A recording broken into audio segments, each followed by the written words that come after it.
Hey guys, I'm doing a review on this multi-tool that I got from London when I went there. So let me show you what it's like. Open it up. It's pretty small, but pretty neat for how small it is. It was only 6 pounds. 6 pounds is like money for in England. So I'm going to show you every tool there is inside, and then I'm going to show you what it looks like all opened up. There's your standard knife. You have a nail file with a metal saw. Bottle opener with a little flathead screwdriver. Can opener.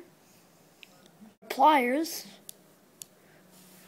There's a Phillips head screwdriver that you can actually use like this.